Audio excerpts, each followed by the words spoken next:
لکم فی رسول اللہ اسوۃ حسنہ، تمہارے لیے رسول اللہ صلی اللہ علیہ وسلم کی زندگی میں ایک بہترین آئیڈیل اور بہترین نمونہ ہے۔ نظریں ڈالیے، پیدا ہوئے اپنی ماں کے پیٹ سے، میں آپ کو ایک اچھا بیٹا ہونے کی حیثیت دکھلا رہا ہوں۔ ماں کے پیٹ سے پیدا ہوئے، ابھی چند ہی دن گزارے تھے، عرب کی آب و ہوا اچھی نہیں تھی، وہاں کی عورتیں اپنے بچوں کو دودھ پلانے والیوں کے حوالے کر دیا کرتی تھیں اور شہر سے نکال کر دیہات میں بھیج دیا کرتی تھیں۔ قبیلے بنو سعد کی کچھ عورتیں مکے میں آتی ہیں بچے تلاش کر لیں۔ آمینہ کا اپنا بیان ہے، اور پڑھیے سیرت النبی علامہ ابن ہشام کی اور رحمت للعالمین قاضی سلیمان سلمان منصور پوری رحمت اللہ علیہ کی، اور دیکھیے یہ منظر۔ آمینہ کا بیان ہے، آمینہ جو نبی کی ماں ہے کہتی ہیں کہ ہر عورت میرے بچے کے پاس آئی، اس نے میرے بچے کو لیا۔ قبیلے بنو سعد سے جتنی بھی عورتیں آئی تھیں، ہر عورت میرے بچے کے پاس سے گزری، ہر ایک عورت نے میرے بچے کو لیا، دودھ پلانے کے لیے تیار بھی ہو گئی، اپنے علاقے میں لے جانے کے لیے تیار بھی ہو گئی۔ لیکن دوران گفتگو اس نے یہ سوال کر لیا، اے آمینہ ذرا مجھے اس بچے کے باپ سے تو ملاقات کراؤ، مجھے اس بچے کے باپ سے بھی ملنا ہے۔ آمینہ کہتی میں نے یہ جواب دے دیا، اس بچے کا باپ اس دنیا میں زندہ نہیں ہے، اس بچے کا باپ تو اس بچے کے پیدا ہونے سے 2 مہینے پہلے گزر چکا۔ جس عورت نے بچہ گود میں لیا، وہ عورت جب یہ سنتی کہ اس بچے کا باپ زندہ نہیں، وہ بچہ میری گود میں ڈال دیتی، اٹھا کر رکھ دیتی اور کہتی آمینہ پھر میں اس بچے کو دودھ کیسے پلا سکتی ہوں، مجھے تو اچھی اجرت چاہیے، اچھی مزدوری چاہیے، میں پال پوس کر تیرے بیٹے کو اگر بڑا کروں تو مجھے بھی تو معاوضہ اچھا ملنا چاہیے۔ جب اس بچے کا باپ ہے ہی نہیں تو مجھے کیا معاوضہ دے دے گی، کیا بدلہ دے دے گی؟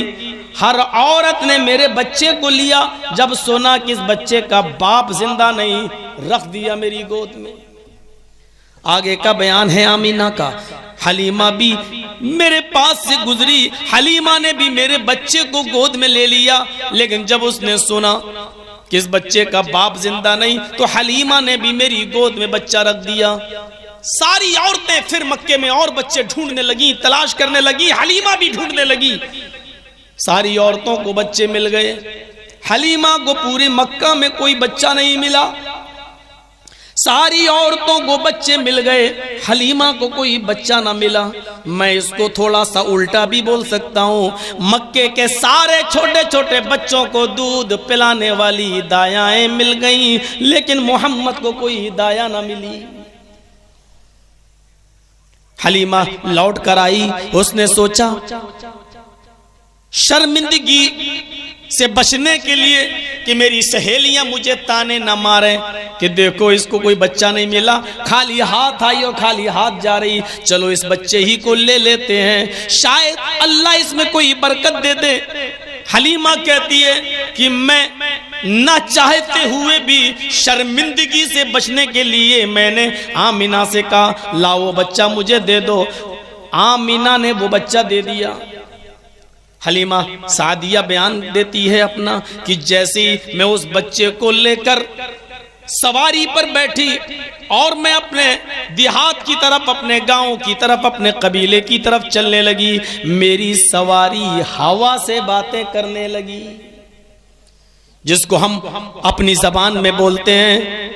آئی تھی وہ سواری تو بالکل پیسنجر گاڑی کی طرح تھی، لیکن محمد ابن عبداللہ کو جب میں نے گود میں لیا تو میری وہ سواری راجدھانی ایکسپریس کی طرح چلنے لگی، رکنے کا نام نہیں لے رہی تھی، چلی چلی آ رہی ہے۔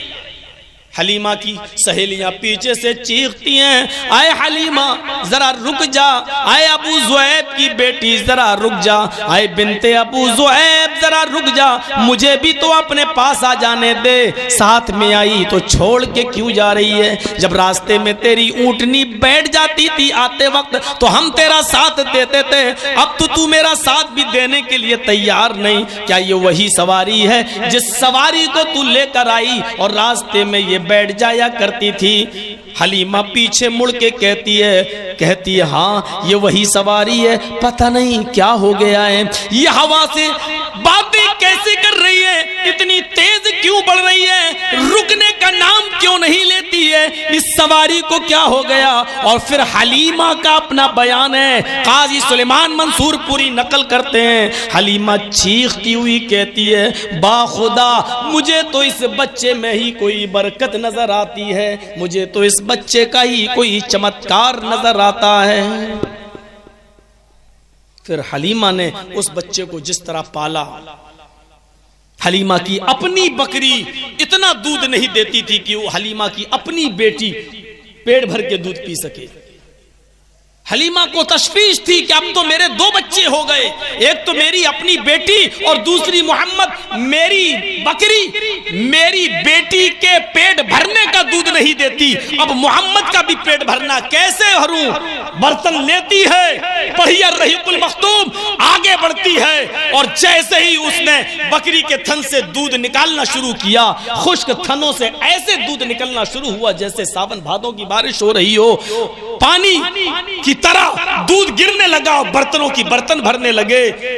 حلیمہ کا شوہر چیخ پڑا, حلیمہ تو کسی باسعادت روح کو لے کے آئی ہے, کسی باسعادت بچے کو لے کے آئی ہے, کسی نیک بچے کو تو لے کے آئی ہے. اس بچے کے مبارک قدم پڑتے ہی اس نے ہمارے گھر میں برکتوں کے دروازے کھول دیے. یہاں سے بچپنا شروع ہوتا ہے نبی اکرم کا.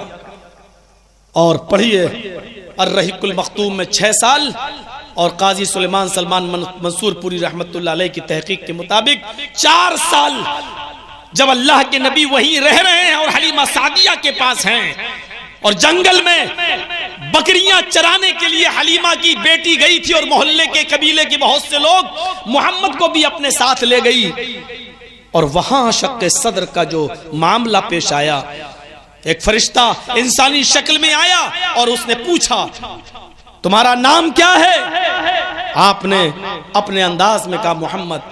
اٹھا کر لے گیا اور ایک پہاڑ کے دامن میں لے جا کر لٹا دیتا ہے اور سینے کو چیر دیتا ہے, دل کو نکالتا ہے.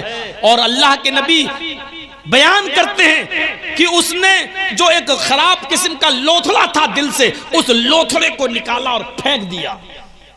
یاد رکھیے گا ہر انسان کے دل میں وہ لوتھڑا ہوتا ہے. آج کل میڈیکل جو سرجن ہیں, ڈاکٹر جو ہارٹ کا سرجری کرتے ہیں, ان سے پوچھئے وہ لوتھڑا جو ہوتا ہے وہ سب کے اندر ہوتا ہے, اور اسی لوتھڑے کے اندر کینہ, کپٹ, حسد, بغض, اناد, دشمنی جو ہوتی ہے ایک دوسرے کے خلاف, وہ اسی لوتھڑے میں ہوتی ہے. چونکہ محمد رسول اللہ کا دل حسد, کینے, بغض, اناد سے صاف رکھنا تھا, اس لیے اس لوتھڑے کو نکالا اور پھینک دیا. یہ تحقیق ہے قاضی سلیمان منصور پوری رحمت اللہ علیہ کی. میرے بھائیو, اس لوتھڑے کو نکالا اور پھینک دیا, اور پھر دل کو دوسرے فرشتے سے کہا, اس فرشتے نے زمزم کا پانی, مائے زمزم لاؤ. زمزم کا پانی لایا گیا اور زمزم کے پانی سے نبی اکرم کے دل کو دھویا گیا, اور پھر ایسے ہی دل میں رکھ کر ہاتھ پھیر دیا گیا. نبی اکرم صلی اللہ علیہ وسلم چلنے لگے. ادھر ان بچوں نے دیکھا کہ محمد کا سینہ چیر دیا گیا, یہ بھاگے ہوئے ننگے پیر چپلیں چھوڑتے ہوئے اور اپنی بکریاں چھوڑ کے سیدھے بھاگے اور حلیمہ کے پاس سیدھے پہنچے. حلیمہ روٹی پکا رہی تھی, چولہے پر بیٹھی تھی. اس نے پیچھے مڑ کے دیکھا, بچوں کو پریشان. کیا ہوا بچوں, بیٹو کیا ہوا, اتنے پریشان کیسے, اور محمد کہاں ہے؟ تم لوگ لے کے گئے تھے اور میں تم لوگوں کو دیکھ رہی ہوں, محمد ندارت غائب. ان سارے بچوں نے بیک زبان کا قتل محمد, ماں اے حلیمہ محمد قتل کر دیے گئے, محمد تو مار ڈالے گئے. حلیمہ کا اپنا بیان ہے کہ میرے پیروں کے نیچے سے زمین سرک گئی. میں عبد المطلب کو کیا جواب دوں گی, میں آمینہ کو کیا جواب دوں گی, میں دوڑتی ہوئی جنگل میں گئی، ادھر جھاڑی دیکھی ادھر جھاڑی دیکھی، لیکن جب میں آگے بڑھی تو ایک پہاڑی کے دامن سے محمد رسول اللہ کو ٹہلتے ہوئے اپنی طرف آتے ہوئے میں نے دیکھا۔ چہرے کا رنگ زرد ہے، نقاہت اور کمزوری جسم پر ٹپک رہی ہے، دکھائی دے رہی ہے، اور بہت ہی کمزور چال سے چلے آ رہے ہیں۔ میں نے جھٹ سے محمد ابن عبداللہ کو سینے سے لگایا اور میں نے پوچھا بیٹے کیا ہوا؟ آپ نے اپنی پوری بات بتائی۔ ماں کوئی تھا مجھے یہاں سے لے گیا، نام پوچھا، پہاڑ کے دامن میں لے جا کر اس نے میرے سینے کو چاک کیا اور اس نے میرا سینہ نکالا، اس نے زمزم کے پانی سے دھویا، ایک خراب قسم کا لوتھڑا نکال کے باہر پھینک دیا۔ ماں مجھے یہ سب یاد ہے۔ حلیمہ کہتی ہے بیٹے جب اس نے سینہ چیرا تو تمہیں معلوم تھا؟ ہاں۔ جب دل دھو رہا تھا تو تمہیں معلوم تھا؟ ہاں مجھے سب ہوش تھا۔ حلیمہ کہتی ہے مجھے اس بچے کی بات پر یقین نہیں ہوا، یہ نئی نئی چیزیں بتانے لگا اور ایسے ہی معاملے اس کے ساتھ ہوتے، میں ڈر گئی کہیں ایسا نہ ہو کہ اس کو کوئی خطرہ ہو جائے اور پھر بعد میں آمینہ مجھ سے بیٹا طلب کرے اور میں بیٹا نہ دے سکوں۔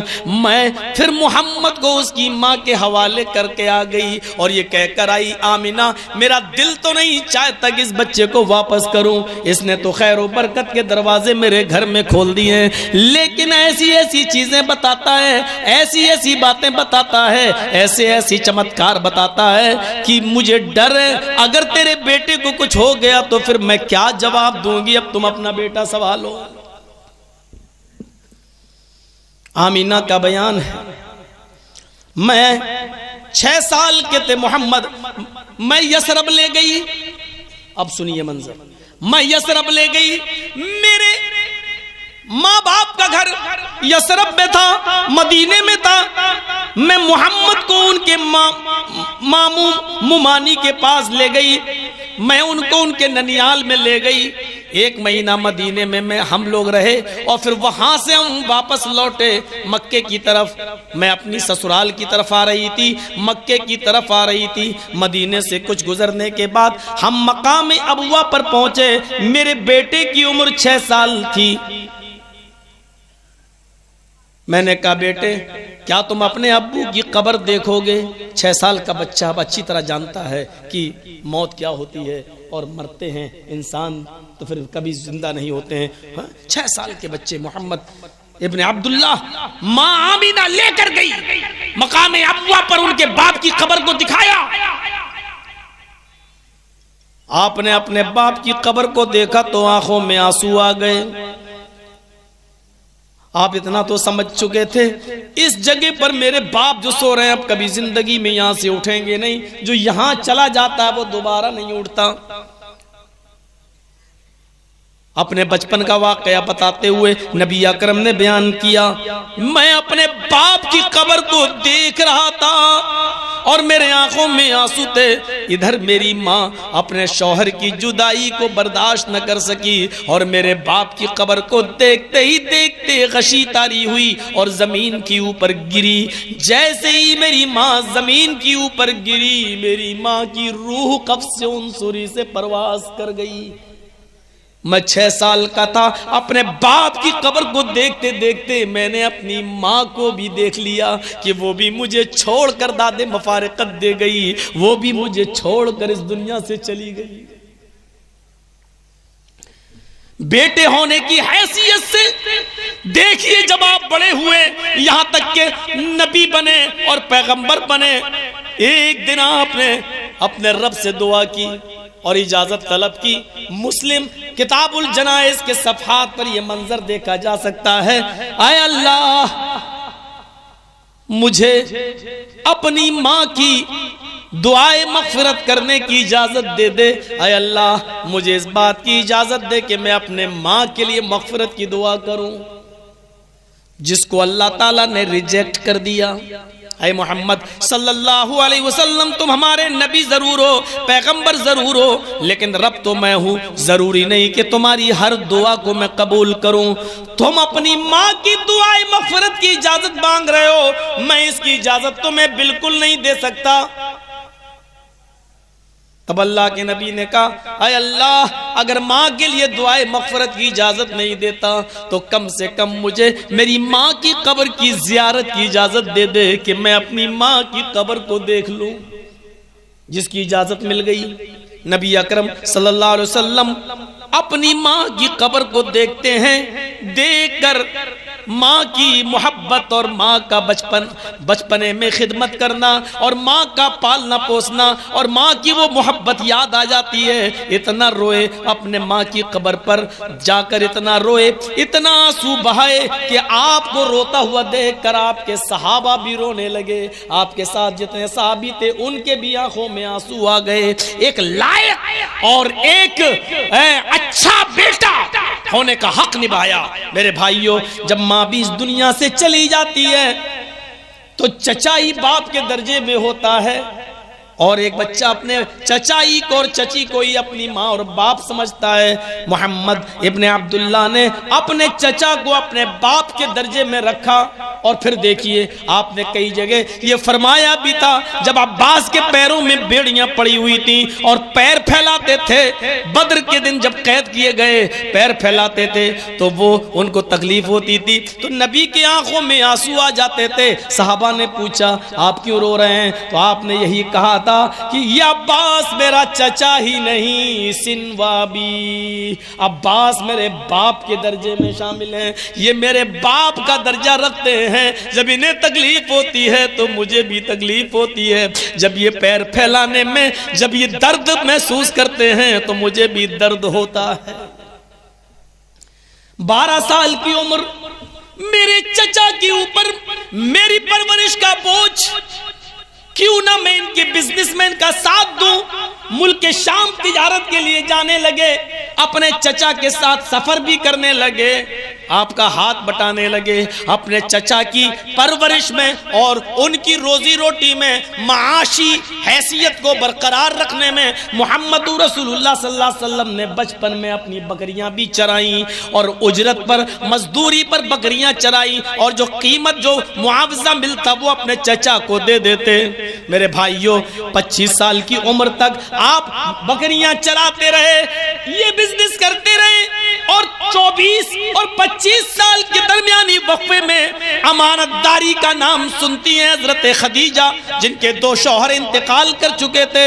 انہوں نے محمد ابن عبداللہ کو اپنا مال دے کر ملک شام سفر کے لیے بھیج دیا, تجارت کے لیے بھیج دیا, اور محمد ابن عبداللہ نے جو مال بیچا اور بیچ کر لائے اور ایمانداری کے ساتھ ان کو پوری قیمت دے دی. اس امانت داری نے, اس ایمانداری نے حضرت خدیجہ کے دل کو موم کر دیا. حضرت خدیجہ نے اپنی خادمہ کے ذریعے محمد ابن عبداللہ کے پاس اپنی شادی کا پیغام بھیج دیا اور فرمایا محمد ابن عبداللہ سے کہہ دینا میری شادی کا کوئی ارادہ نہیں تھا, میرے 2 شوہر کا انتقال ہو چکا ہے, میرے 2 شوہر سے بچے بھی ہیں, میری شادی کا ارادہ ترک ہو گیا, لیکن آپ کی امانت داری اور آپ کی ایمانداری نے مجھے گرویدہ بنا دیا ہے, میں آپ سے نکاح کرنے کے لیے تیار ہوں. اللہ کے نبی نے جب یہ خبر سنی تو فرمایا میں اپنے چچا ابو طالب سے پہلے مشورہ کروں گا. ابو طالب کو بھی ضرورت تھی کسب معاش کی. انہوں نے سوچا کہ یہ خدیجہ عرب کی بڑی رئیس عورت ہے, اور جب یہ محمد ابن عبداللہ میرے بھتیجے کے نکاح میں آ جائے گی تو اس کی دولت کا کچھ حصہ ہمیں بھی مل جائے گا اور ہم اپنا بزنس آگے بڑھا دیں گے. میرے پیارے ساتھیوں, اس طریقے سے ابو طالب نے خود خطبہ نکاح پڑھایا اور محمد ابن عبداللہ کا نکاح حضرت خدیجہ رضی اللہ تعالیٰ عنہ سے کر دیا گیا. میں کہنا یہ چاہتا تھا کہ آپ اپنے ماں کے بیٹے تھے تو وہ کردار بھی آپ نے اچھا عطا کیا, اور جب ماں اور باپ دونوں نہیں رہے تو میرے بھائیوں اپنے چچا کے ساتھ ان کے بزنس میں اور ان کے کسب معاش میں ان کا ساتھ بٹایا. جو اپنے چچا اور اپنی چچی کے ساتھ کسب معاش میں ان کا ہاتھ بٹا سکتا ہے, ذرا تصور کرو اگر ان کے حقیقی باپ زندہ ہوتے تو وہ بیٹا اپنے باپ کا کتنا کام بٹاتا اور کتنا ہاتھ بٹاتا. میرے بھائیوں یہاں سے ہم اندازہ لگائیں, ایک بار حلیمہ جو ان کے ماں کے درجے میں تھی رضائی ماں تھی، دودھ پلایا ہے اپنا حلیمہ نے، ماں تھی وہ، ایک طریقے سے اگرچہ پیدا نہیں کیا لیکن اپنے سینے کا دودھ تو پلایا تھا محمد ابن عبداللہ کو۔ ایک دن حلیمہ کی سہیلی گھر میں تشریف لائی تو محمد ابن عبداللہ جو سر پہ پگڑی باندھے ہوئے تھے انہوں نے پگڑی اتاری اور حلیمہ کی سہیلی کے لیے اپنی وہ چادر، اپنی وہ پگڑی بچھا دی اور کہا آؤ تم اس چادر پر بیٹھ جاؤ۔ اس چادر پر کو بچھا دیا اور بعد میں لوگوں کو بتایا کہ میں اس کی عزت کیوں نہ کروں، یہ میری ماں حلیمہ کی سہیلی ہے۔ جب حلیمہ جو رضائی ماں ہے اس رضائی ماں کی سہیلی آتی ہے تو محمد اپنی چادر اس کے لیے بچھا دیتے ہیں۔ ذرا تصور کرو اگر اپنی ماں کو اگر زندہ پایا ہوتا تو ماں کی کتنی خدمت کرتے۔ ایک اچھا بیٹا ہونے کی حیثیت سے اگر ہم نظر ڈالیں تو محمد رسول اللہ ایک کمپلیٹ بیٹے نظر آتے ہیں۔ ہم اپنے باپ کے اچھے بیٹے بھی نہیں بن سکے۔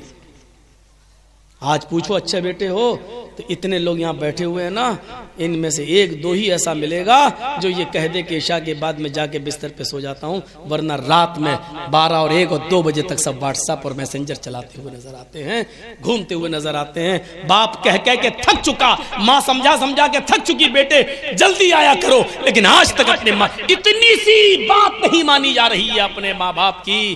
بڑی بڑی باتیں کیا مانیں گے، ایک اچھا بیٹا ہم نہیں بن سکتے۔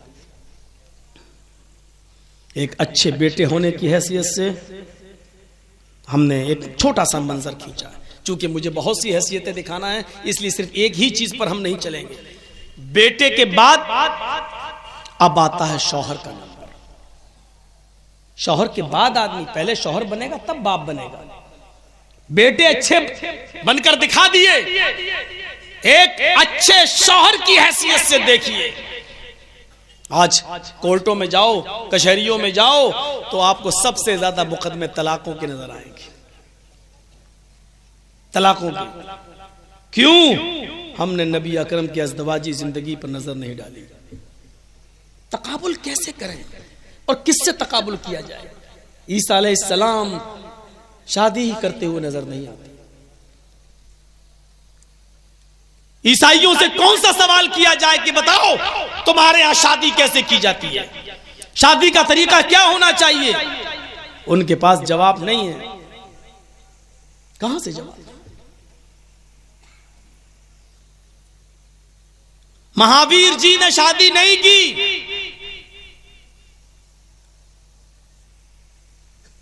گرو نانک نے شادی نہیں کی۔ گوتم بدھ کے بارے میں بڑا اختلاف ہے۔ راما کرشنا راؤ نے گوتم بدھ کے اوپر ایک کتاب پوری لکھ ڈالی، گوتم بدھ کا پوتر جیون، جو کلیان پریس گورکھپور سے چھپتی ہے۔ اس میں انہوں نے لکھا ہے کہ گوتم بدھ نے شادی نہیں کی، لیکن ہمارے مسلم جو مورخین گزرے ہیں ان لوگوں نے ثابت کیا ہے نہیں، گوتم بدھ نے شادی تو کی تھی، ان کی بیوی کا نام یشودا تھا، اس سے ایک بیٹا بھی پیدا تھا اور اس کا نام راہل تھا۔ مولانا ہمارے ثناء اللہ امرتسری رحمت اللہ علیہ کی بھی تحقیق یہی ہے۔ مولانا صفی الرحمن صاحب مبارک پوری کی ایک عربی میں کتاب ہے محمد رسول اللہ فی کتب الہندوز، عربی زبان میں، شاید وہ ہندوستان میں نہیں ملتی ہو، عرب ممالک میں پڑھی جاتی ہے اور عرب ممالک ہی کے لیے انہوں نے لکھی ہو۔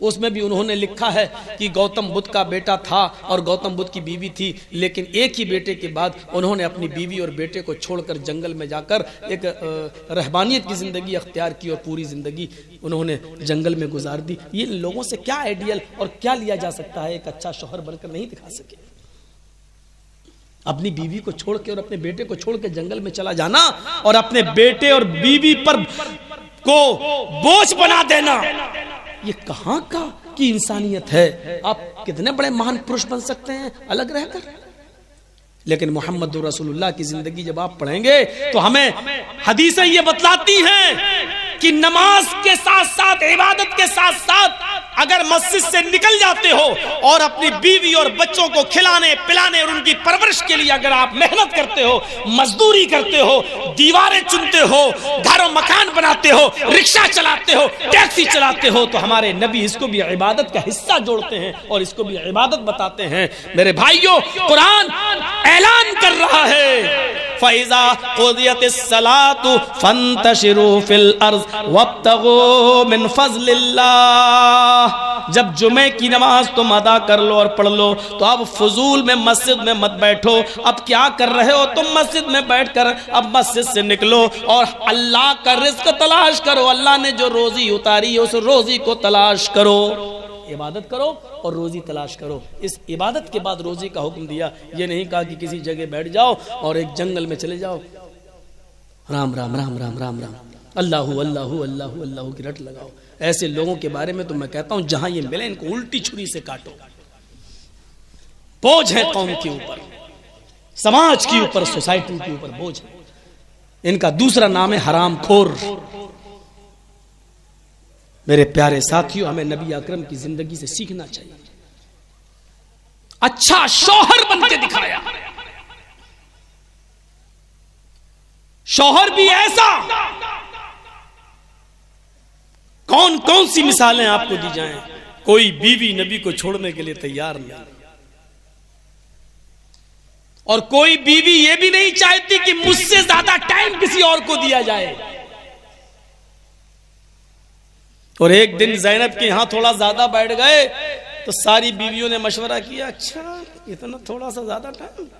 ساری بیویوں نے مشورہ کیا، سب لوگ نبی کے عصر کے بعد تو جاتے ہیں سب کے ہاں، ساری بیویوں نے صلاح کی جب بھی محمد صلی اللہ علیہ وسلم ان کے پاس آئے تو سب کہنا تمہارے منہ سے مغافیر کی بو آ رہی ہے۔ دیکھیے پلاننگ بڑی خطرناک ہوتی ہے۔ آدمی گھر پہ رہے گا نہیں، پڑوس کی عورتیں گھر میں گھسی رہیں گی، میری عورتیں پڑوس میں گھسی رہیں گی، تو پلاننگ تو ہوگی۔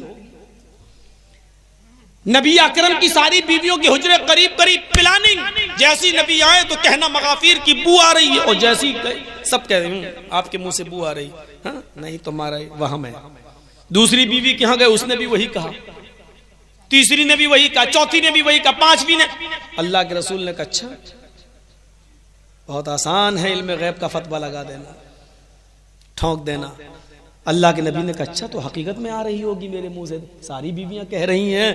تو اللہ کے نبی نے فوراً کیا کہا، جس کو خوشبو پسند ہو، جس کو بدبو سے نفرت ہو، اس کی زبان سے جو نکلنا چاہیے وہی نکلا۔ فرمایا آج کے بعد میں شہد کو ہاتھ نہیں لگاؤں گا، نہیں پیوں گا، لیکن اللہ نے نبی اکرم صلی اللہ علیہ وسلم کو متنبہ کر دیا، شریعت کی کسی بھی چیز کو حلال و حرام کرنے کا اختیار آپ کا نہیں ہے، آپ کا کام صرف اتنا ہے ہم جو حلال کہیں آپ اس کا اعلان کر دو، ہم جس کو حرام کریں آپ اس کا اعلان کر دو، لیکن کسی حلال کو حرام کر کے آپ پیش کر سکتے نہیں، یہ پاور نہیں ہے آپ کا۔ اللہ نے آیت نازل کر دی، یا ایھا النبی لما تحرم ما احل اللہ لک، اے نبی اللہ نے جس چیز کو آپ کے لیے حلال کیا ہے، آپ کون ہوتے ہیں اس کو اپنے اوپر حرام کرنے والے؟ صرف بیویوں کی رضامندی کے لیے، صرف بیویوں کی خوشی کے لیے آپ ایسا کرتے ہیں، ایسا مت کریے۔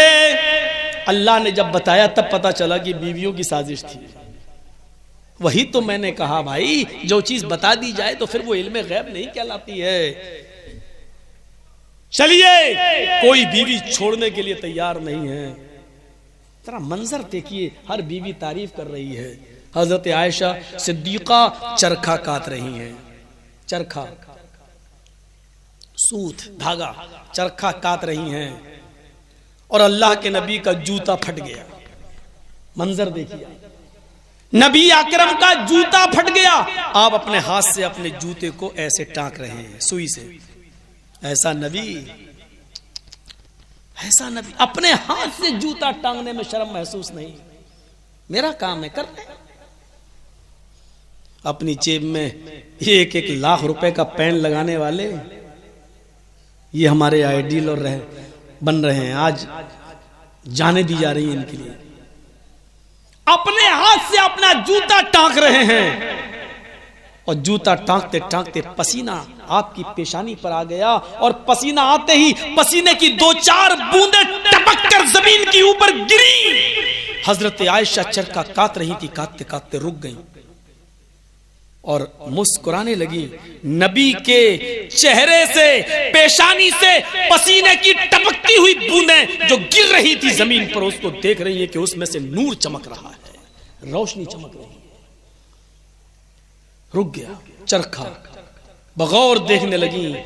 اللہ کے نبی نے دیکھا چرخے کی آواز نہیں آ رہی تو کہا عائشہ اتنا تعجب سے کیا دیکھ رہی ہو؟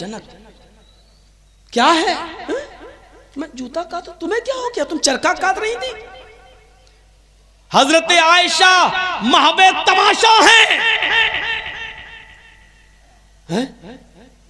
مسکرا رہی ہیں۔ اللہ کے نبی نے دوبارہ کہا عائشہ کیا ہوا؟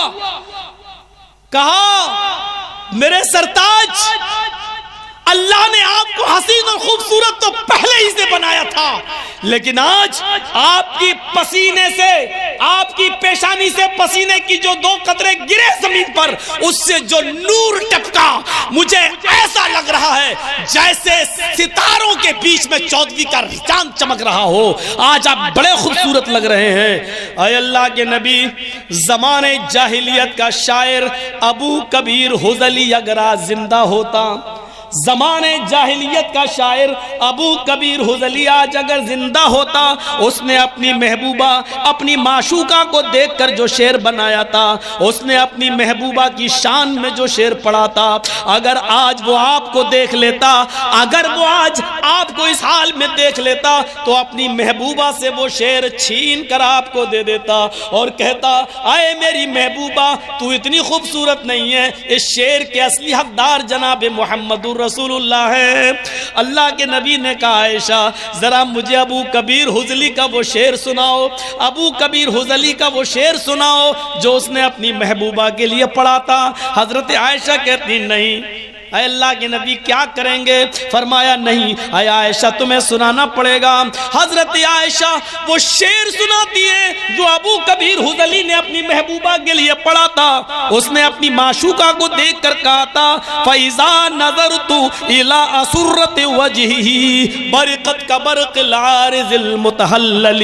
اے میری محبوبہ تو اتنی خوبصورت ہے، اتنی خوبصورت ہے کہ اگر تجھے بند کمرے میں، اندھیرے کمرے میں بند کر دیا جائے تو تیرے گال کی روشنی سے، تیرے حسین چہرے کی روشنی سے پورا کمرہ چمک اٹھے۔ اے اللہ کے رسول، اس نے یہ شعر جو اپنی محبوبہ کے لیے پڑھا تھا، آج اگر آپ کو دیکھ لیتا، آپ کے حسن کو دیکھ لیتا، آپ کی خوبصورتی کو دیکھ لیتا، تو میں یقین کے ساتھ کہتی ہوں کہ وہ اپنی محبوبہ سے یہ شعر چھین کر آپ کو دے دیتا، کیونکہ آپ اس شعر کے اصلی حقدار ہیں۔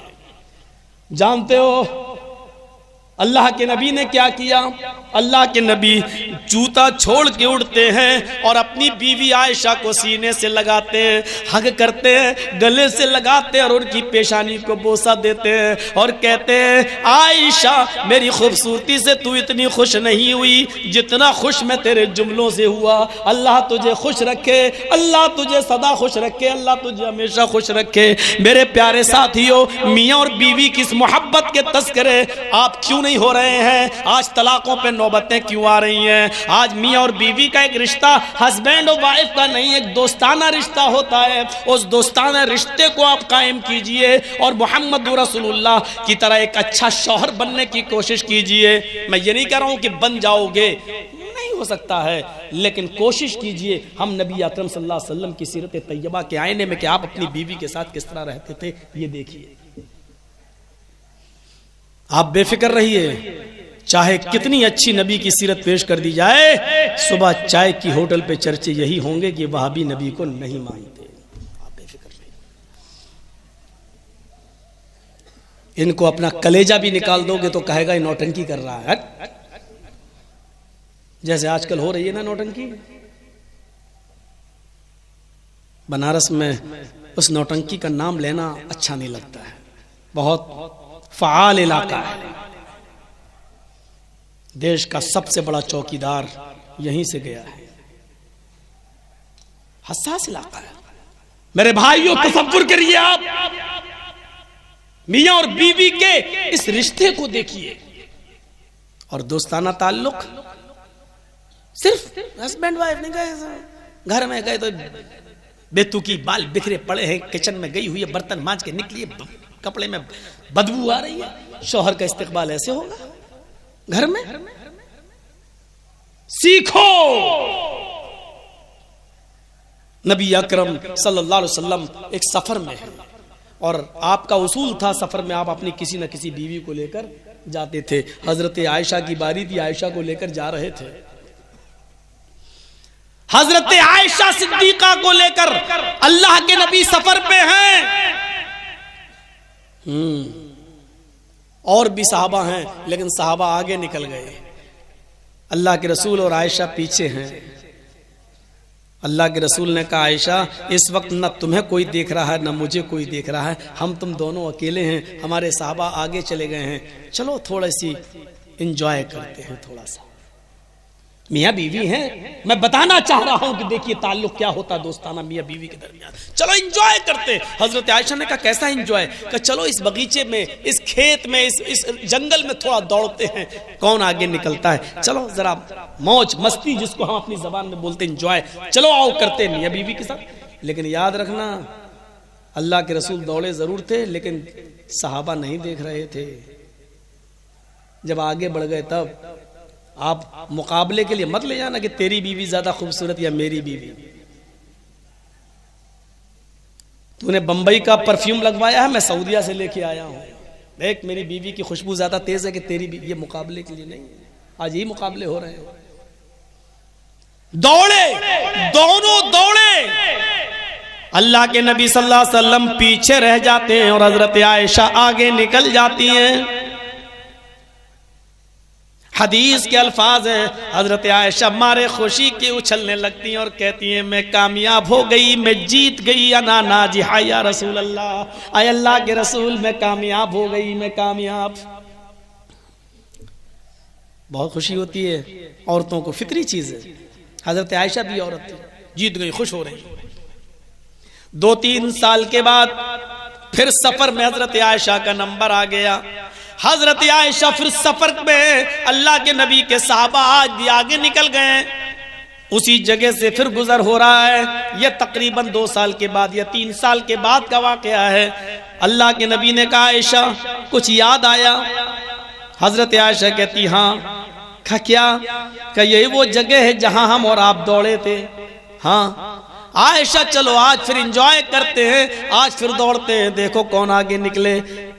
کیسی خوش دل لگی ہو رہی ہے. میاں اور بیوی کے درمیان کیسا معاملہ ہے, دوستانہ کیسا تعلق ہے. آج بھی دونوں دوڑ لگا رہے ہیں, دونوں آگے کی طرف بڑھنا چاہتے ہیں, ایک دوسرے سے آگے نکلنا چاہتا ہے. لیکن اس مرتبہ کی دوڑ میں, دوسری بار کی دوڑ میں, 2 سال یا 3 سال کے بعد ہونے والی دوڑ میں اللہ کے نبی آگے نکل گئے اور حضرت عائشہ پیچھے رہ گئی.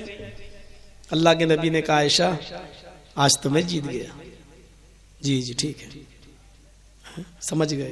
وہ شوہر ہی کیا جو بیوی کے جملوں سے سمجھ نہ پائے کہ ناراض ہے یا خوش ہے. حالانکہ وہ ناراضگی ظاہر نہیں ہونے دے رہی ہیں, لیکن شوہر کا تجربہ اتنا زیادہ ہو چکا ہے بیوی کے ساتھ رہ کر کہ وہ سمجھ رہے ہیں نہیں میری بیوی کو تکلیف ہو گئی ہے. عائشہ کچھ ہوا؟ نہیں ٹھیک ہے.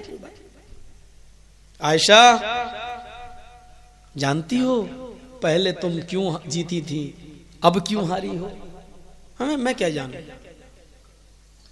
پہلے تم پتلی دبلی تھی. حدیث کے الفاظ تو یہ ہے کہ تمہارا ایک ہیرا بدن تھا, چھریرے بدن کی تھی, تم پھرتیلی تھی, پتلی دبلی تھی, دوڑتے ہوئے آگے نکل گئی. بلکہ حدیث کے الفاظ تو یہ ہے کہ بکری کے بچے کی چھلانگ کی طرح تم آگے نکل گئی, چھلانگ مارتے ہوئے, پتلی دبلی تھی. اور اب 2-3 سال میں تم نے کھجور زیادہ استعمال کیے, تھوڑی موٹی ہو گئی ہو, تھوڑا سا وزن بڑھ گیا ہے, فربا ہو گئی ہو, اس لیے میں آگے نکل گیا. حضرت عائشہ نے کہا ہاں شاید یہی وجہ ہے. نبی پہچان گئے, تجربہ ہے. ہم لوگ تو فوراً کہتے ہیں زیادہ نخرے مت دکھا, نبی کو تجربہ. آپ نے اپنی بیوی کے اس ناراضگی کو ختم کرنے کے لیے جانتے ہو کتنا خوبصورت جملہ بولا, فرمایا عائشہ ایک بار تم جیتی ہو، ایک بار میں جیتا. کون کہہ رہا ہے کہ میں جیت گیا؟ میں جیتا کہاں؟ پہلے تم جیتی، اس مرتبہ میں. میچ تو ڈرا ہو گیا ہے، برابر ہو گیا ہے. ہار جیت تو تب ہوگی جب ہم تیسری بار دوڑیں گے. جو آگے نکل جائے وہ جیتے گا. ہم تیسری بار دوڑیں گے ہی نہیں کسی کو تکلیف ہو. ایک بار تم جیتی، ایک بار میں. حضرت عائشہ نے کہا ہاں میں کہاں کہہ رہی ہوں میں ہاری ہوں، صحیح کہہ رہے ہیں آپ. ہاں تب خوش ہوئی. تب جا کر کیا کہا میں برابر ہوا ہے. ٹھیک ہم لوگ تیسری بار. جانتے ہو اس جملے کو ادا کرنے کے لیے آپ نے کیا کہا؟ ہاذی بتلکا، عائشہ یہ اس کا بدلہ ہے. ہم تیسری بار دوڑیں گے ہی نہیں کہ ہار جیت کا فیصلہ. ایسی محبت آپ کر سکتے ہیں اپنی بیوی کے ساتھ؟ آپ کہیں گے میں کیوں کروں، وہ کرے.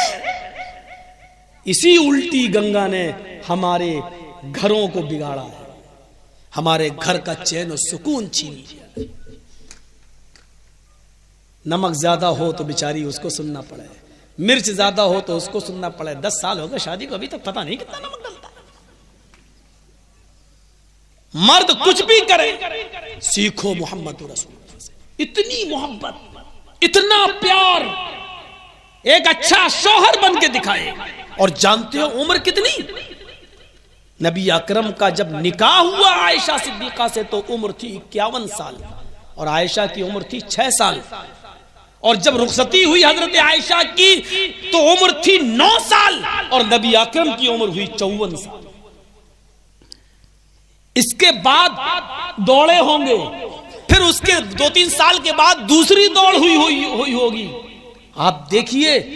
اور اس کے بعد بھی دیکھیے محبت کا اتنی عمر کے تفاوت اور فرق کے باوجود حضرت عائشہ کو بھی کیسی محبت تھی. نبی کو ہی نہیں حضرت عائشہ کو بھی کیسی محبت تھی. ایک دن آپ نے قرعہ ڈالا، 2 بیویوں کا نام نکلا. سفر میں دونوں بیویوں کو لے کے جا رہے ہیں. ان دونوں بیویوں میں ایک کا نام ہے عائشہ اور ایک کا نام ہے حفصہ. ایک کا نام ہے عائشہ، ایک کا نام ہے حفصہ. دونوں بیویاں سفر میں جا رہی ہیں، دونوں بیویاں سفر میں ہیں. اب ان دونوں کے پاس ایک ایک سواری ہے. آپ بیٹھیں گے کس سواری پر؟ قرعہ ڈالا گیا. جب قرعہ اندازی ہوئی تو اس میں عائشہ صدیقہ کا نام نکلا. اللہ کے رسول عائشہ صدیقہ کی سواری پر سوار ہو گئے اور ان کو بھی اپنے ساتھ سوار کر لیا. حضرت حفصہ اپنی سواری کو لے کے چل رہی ہے. چلتے چلتے راستے میں کسی ضرورت کے تحت اللہ کے نبی رکے. حضرت عائشہ نے اپنا اونٹ، اپنی سواری حضرت حفصہ کی سواری سے بدل لی. کیا کہا؟ آئے حفصہ مجھے اپنی سواری دے دے اور میری تو لے لے، اس لیے کہ میری اونٹنی کمزور پڑ رہی ہے اور اللہ کے نبی صلی اللہ علیہ وسلم بھی بیٹھتے ہیں اور میں بھی بیٹھتی ہوں، اس لیے وہ تھوڑا سا وزن نہیں اٹھا پا رہی ہے. ایسا کر تیری سواری ذرا فرمائے موٹی تازی ہے، اپنی سواری مجھے دے دے، میری سواری تو لے لے. حضرت حفصہ نے اس میں کوئی مذائقہ نہیں سمجھا اور اپنی سواری دے دی. حضرت عائشہ کی اب سواری حفصہ کے پاس چلی گئی اور حفصہ کی عائشہ کے پاس آ گئی. نبی اکرم کو اس کا علم نہیں ہوا. نبی اکرم اپنی ضرورت سے فارغ ہو کر آئے تو عائشہ والا اونٹ جو حفصہ کے پاس تھا آپ اسی پر بیٹھ کر آئے تھے اور آپ اسی اونٹ کے اوپر چلے گئے. پیچھے مڑ کے دیکھا تو حضرت حفصہ تھی. پوچھا یہ کیا ہے؟ فرمایا عائشہ صدیقہ نے اپنی سواری بدل لی، مجھ سے بدل دی اور آپ یہاں آ گئے. آپ نے فرمایا کوئی بات نہیں، اب جب بیٹھی گیا ہوں تیری سواری کے اوپر تو اب اتر کر کیوں جاؤں؟ کچھ دور اس کے ساتھ چل لیا، کچھ دور اب تمہارے ساتھ چل لیتا ہوں. چلو چلو. اب حفصہ ہی کے ساتھ اللہ کے نبی چلے گئے. حضرت عائشہ صدیقہ کو یہ جدائی برداشت نہیں ہوئی. نبی اکرم سے کچھ نہیں کہا. میرے بھائیوں حدیث کے صفحات پر منظر دیکھیے، جہاں منزل پر پہنچنا تھا پہنچ گئے. حضرت عائشہ نے جنگل دیکھا اور جنگل کی ہری بھری گھاس دیکھی اور جہاں زیادہ گھاس تھی اسی گھاس میں جا کر اپنا پیر حضرت عائشہ نے داخل کر دیا اور فرمایا یا ربی سلط علی قربا او حیتن، اے اللہ کوئی سانپ بھیج دے اس گھاس کے اندر یا کوئی بچھو اس سانپ کی اس گھاس کے اندر بھیج دے. تلغنی، جو مجھے ڈس لے، جو مجھے کاٹ لے، میں اس کے زہر سے مر جاؤں ہوا رسولک ولا استطیع ان اقول له شیئا، وہ تو تیرے نبی ہیں، میں ان کی شان میں کچھ نہیں کہہ سکتی، وہ تو تیرے پیغمبر ہیں، میں ان کے بارے میں تجھ سے کچھ نہیں کہہ سکتی، انہوں نے میری سواری پر نہ بیٹھ کر حفصہ کی سواری پر بیٹھ گئے، وہ جو چاہے کرے، وہ تیرے نبی ہیں، میں ان کی شان میں کچھ بھی نہیں کہہ سکتی، لیکن مجھے سزا دے دے، میرے پاس میرے نبی نہیں رہے، میرے نام قرآن نکلا پھر بھی میری سواری چھوڑ کے ادھر چلے گئے، یا ربی سلط علی اقربا او حیۃ تلدغنی، اے اللہ کوئی سانپ یا بچھو بھیج دے جو مجھے ڈس لے، میں اس کے زہر سے مر جاؤں، ہوا رسولو کا، وہ تو تیرے رسول ہے، ولا استطیع ان اقول له شیئا، میں ان کی شان میں کچھ نہیں کہہ سکتی، ان کے بارے میں ایک جملہ نہیں بول سکتی۔ اتنی محبت تھی، اتنی سی بھی جدائی برداشت نہیں کر سکیں حضرت عائشہ۔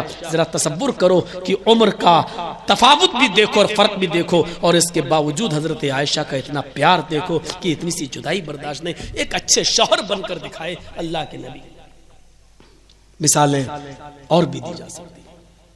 حضرت خدیجہ جو 66 سال کی عمر پا کر اللہ کو پیاری ہو گئی، قربانی کے دن گوشت پک کر سامنے آیا، اللہ کے نبی نے گوشت کی بوٹی اٹھائی، منہ تک لے گئے، لیکن واپس پیالے میں رکھ دیا مٹی کے برتن میں۔ عائشہ صدیقہ نے کہا کیا ہوا؟ آنکھوں میں آنسو آ گئے۔ کہا اللہ کے رسول میں قربانی کا دن خوشی کا دن ہے، قربانی کا گوشت سامنے آیا، آپ کو ہڈی والا گوشت پسند ہے، آپ کی پسند کا گوشت میں نے پیالے میں رکھ کر آپ کے سامنے رکھ دیا، اور آپ نے بوٹی اٹھائی بھی اور ہڈی منہ تک لے گئے اور واپس کر دی، اور میں نے پوچھا کیا ہوا تو آپ رونے لگے۔ فرمایا عائشہ آج مجھے اپنی پہلی بیوی خدیجہ کی یاد آ رہی ہے، آج مجھے خدیجہ کی یاد ستا رہی ہے۔ عائشہ آج میری پہلی بیوی خدیجہ ہوتی تو آج وہ بھی میرے ساتھ بیٹھ کر کھانا کھاتی، آج قربانی کے خوشی کے دن میں وہ بھی میرے ساتھ ہوتی۔ تصور کرو 66 سال کی عمر میں وہ اللہ کو پیاری ہو گئی، لیکن اس بڑھاپے کے باوجود، اس عمر کے باوجود آپ خدیجہ کا پیار اپنے دل سے نہیں نکال پا رہے ہیں۔ میرے بھائیوں، ایک اچھا شوہر بھی بن کر دکھایا تھا جناب محمد رسول اللہ صلی اللہ علیہ وسلم نے۔ ہم کون سی زندگی لیں گے؟ نبی اکرم کی ہر ڈپارٹمنٹ میں آپ کی حیات طیبہ ہماری رہنمائی کرتی ہوئی نظر آ رہی ہے، لیکن رہنمائی حاصل کرنے والا چاہیے۔ کون سا ڈپارٹمنٹ ہے آپ کا؟ کون سا ایسا کام کرتے ہو ہر کام کے اندر نبی کی رہنمائی موجود ہے؟ ایک اچھا شوہر، مثالیں اور بھی دی جا سکتی ہیں، لیکن چلیے شوہر کے بعد باپ کا نمبر آتا ہے۔ بیٹا بتا چکا ہوں، شوہر کا نقشہ کھینچ دیا ہے، ایک اچھے باپ بن کر بھی آپ نے دکھایا۔ آج ضروری نہیں کہ آپ کی 4 اولادیں ہوں، چاروں آپ سے خوش ہوں، اور یہ بھی ضروری نہیں کہ آپ چاروں بیٹوں کو برابر برابر اپنا مال تقسیم کر کے جاتے ہو اس دنیا سے۔ اور دیکھا نہیں پیپروں میں، میں نے تو پڑھا ہے، مقدمہ چلا، بیٹے نے ہی باپ کو مارا، خون ٹپک رہا ہے۔ آپ کے بنارس کے پیپر ہیں، چھپے ہیں، بیٹے نے باپ کو مارا، لہو لہان کر دیا۔ منظر دیکھیے آپ۔ مولانا صاحب آپ کو یہ خبریں کہاں سے مل جاتی ہیں؟ خبریں میڈیا سے ملتی ہیں۔ تصور کرو ایک اچھا باپ بن کر دکھایا، اور صرف اپنے ہی بیٹوں کا نہیں، خدیجہ سے 4 بیٹیاں پیدا ہوئیں آپ کی، 2 بیٹے پیدا ہوئے آپ کے، ماریا قبطیہ کے بدن سے 1 بیٹا پیدا ہوا آپ کا، لیکن ان کے علاوہ اور وہ بیٹے جو بیٹے بیوہ عورتیں ساتھ میں لے کے آئی تھیں، ان کے شوہر مر چکے تھے، اللہ کے رسول نے جب ان عورتوں سے نکاح کیا تو ان کے بچے کہاں جاتے جو دوسرے شوہروں سے ہیں؟ اللہ کے نبی نے ان عورتوں کے ساتھ ان کے پچھلے شوہروں کے بچوں کو بھی پالا پوسا، اور صرف پال پوس کر بڑا ہی نہیں کیا، ان کی شادیاں بھی کرائیں۔ زینب کو پالا، پال پوس کر بڑا کیا، زینب کی شادی کرائی، رقیہ کو بڑا کیا، پالا پوسا، رقیہ کا بھی نکاح کرایا، ام کلثوم کو پال پوس کر بڑا کیا، ام کلثوم کا نکاح بھی کرایا، فاطمہ رضی اللہ تعالیٰ عنہ کو پال پوس کر بڑا کیا، ان کا نکاح بھی کرایا۔ میرے پیارے ساتھیوں، یہ منظر آپ کے سامنے ہے۔ دوسری عورتیں جو بیوہ ہو کر آئی تھی اور نبی نے ان سے نکاح کیا، سیرت کی کتابیں پڑھی آپ نے ان کے بیٹیوں کے نکاح بھی کرائے۔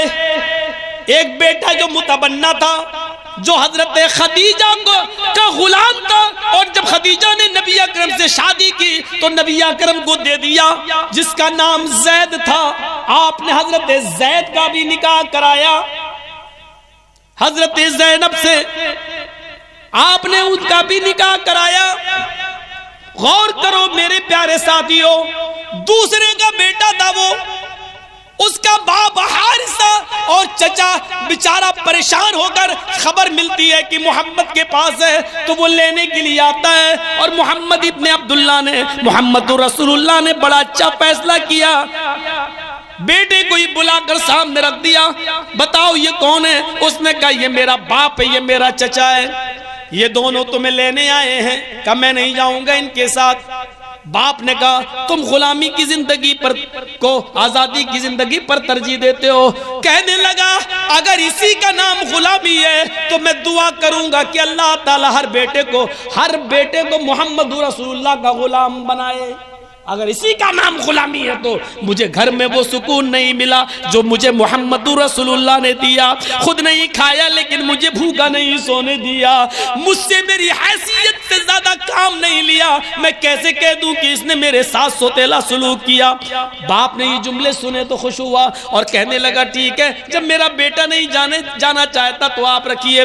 جب دوسرے کے بیٹے کے ساتھ آپ اپنے کے بیٹے کی طرح سلوک کر رہے ہوں تو اپنے بیٹوں کے ساتھ آپ کا کیا سلوک رہتا اگر وہ بیٹے زندہ ہوتے تو؟ لیکن بدقسمتی کہہ لیجئے یا اللہ کی مشیت اور رضا اور مشیت ہی کہہ لیجئے کہ آپ کے نر بیٹے جو بیٹے تھے وہ زندہ نہیں رہے اس دنیا میں۔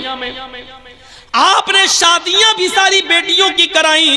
اتنے علماء بیٹھے ہیں، آپ سوال کریے، آپ کے بنارس میں ہندوستان کا سب سے بڑا مرکزی ادارہ ہے جامعہ سلفیہ، آپ وہاں سے فتویٰ منگائیے، پوچھئے اتنی لڑکیوں کی شادی کرائی، دوسری بیویوں کی بیٹیوں کی بھی شادی کرائی، لیکن آپ نے ان شادیوں کو کرنے میں 1 روپے کا، 1 درہم کا، 1 دینار کا بھی کسی سے قرض لیا ہو؟ ساری شادیاں سادگی کے ساتھ ہوئی ہیں لیکن 1 روپے کا قرض نہیں۔ ہمارے پاس 3 بیٹی، 1 بیٹی کی شادی کرانے میں لالے پڑ جاتے ہیں، لاکھوں روپیہ برباد ہو